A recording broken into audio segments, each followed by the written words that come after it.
আজ সোমবার 8ই আষাঢ় 2025 সালের 23শে জুন, কর্কট রাশি, কর্কট লগ্ন, ক্যান্সার সাইনের জাতক জাতিকাদের আজকের দিনটি কিন্তু এক প্রকার বেশ কাটতে চলেছে।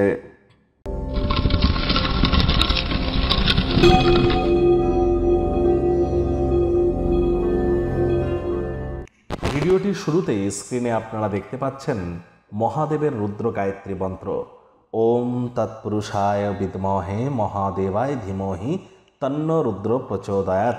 এটি আজ আপনারা সকাল দুপুর সন্ধ্যা 3 বেলায় 108 বার জপ করুন না, এটি আপনাদেরকে বহুলাংশে উপকৃত করবে। আবারও বলছি, চলছে কিন্তু অমাপতি বা অম্বুবাচী, এ সময় শুভ কর্ম করা থেকে আপনারা বিরত থাকুন। দেবীর মন্দিরে এ সময় কাপড় দিয়ে ঢেকে রাখুন, ঘটকেও ঢেকে রাখুন। কোনো প্রকার মন্ত্র জপ, যজ্ঞ, অনুষ্ঠান করা থেকে বিরত থাকুন। আর হ্যাঁ, গুরু মন্ত্র জপ করতেই পারেন, দীক্ষা যদি নিয়ে থাকেন গুরু মন্ত্র জপ করতে পারেন, আদারওয়াইজ বাদবাকি জিনিসপত্র এ সময় বন্ধ রাখুন। আর আজ অফ হোয়াইট কালারের ড্রেস পরিধান করতে পারেন, ভুলেও ব্ল্যাক বা ব্লু কালারের ড্রেস আজ যেন পরিধান করবেন না। আর অবশ্যই যারা দীর্ঘদিন ধরে ডিপ্রেশন বা হতাশার মধ্যে আছেন, আর এখন মঙ্গল কেতুর অঙ্গারক যোগ চলছে, প্রভূত মানুষ এখন ঘন ঘন অ্যাক্সিডেন্টের সম্মুখীন হওয়া, আগুন, বিদ্যুৎ, বজ্রপাত বা মস্তিষ্কের বিভ্রান্তি ঘটা, এই ধরনের সমস্যার মধ্য দিয়ে আমরা চলছি। যার জন্য অবশ্যই স্নান করবার আগে দুধের সর বা মালাই গায়ে মেখে স্নান করলে আমরা লাভান্বিত হব। মায়ের কাছ থেকে একটি সিলভারের চেন, রূপোর তৈরি হার গলায় পরে নিলে আমরা লাভান্বিত হব।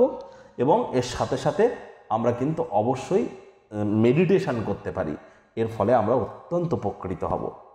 ভাগ্য মিটার আজ আপনাদের বলছে 7 আউট অফ 10 ভাগ্য আপনাদের অনুকূলেই থাকবে, তবে স্বাস্থ্যগত ব্যাপারে আপনাদেরকে একটু সাবধানতা অবলম্বন করেই চলতে হবে। অত্যধিক দুশ্চিন্তা এবং মানসিক চাপ আপনার স্বাস্থ্যকে কিন্তু নষ্ট করতে পারে। কায়িক পরিশ্রমের কারণে শরীরে ক্লান্তিও আপনারা অনুভব করতেই পারেন।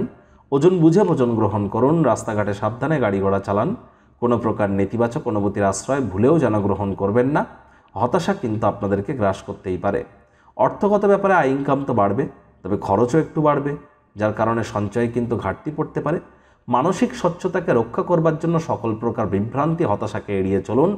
আজ কোনো প্রকার বিনিয়োগ করবার আগে গুরুজন বিশেষজ্ঞদের সাথে পরামর্শ নিন। উদ্যোগশীল ব্যক্তিবর্গদের সাথে অংশীদারিত্বের উদ্যোগ নিতেই পারেন। চাকরিজীবী যারা আছেন, যোগ্য কর্মচারী হয়ে থাকলে প্রমোশন, পদোন্নতি, স্যালারি ইনক্রিমেন্ট আপনাদের কিন্তু মিলতেই পারে, আর অথবা নাম যশ খ্যাতি বাড়তে পারে।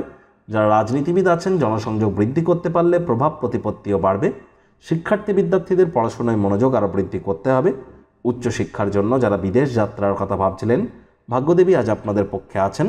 সন্তান সন্ততি থেকে থাকলে তাদের দিকে কঠোর সজাগ দৃষ্টি বজায় রাখতে হবে। হাউস ওয়াইফ যারা আছেন, দিনের শুরুটা তাড়াতাড়ি করতে হবে।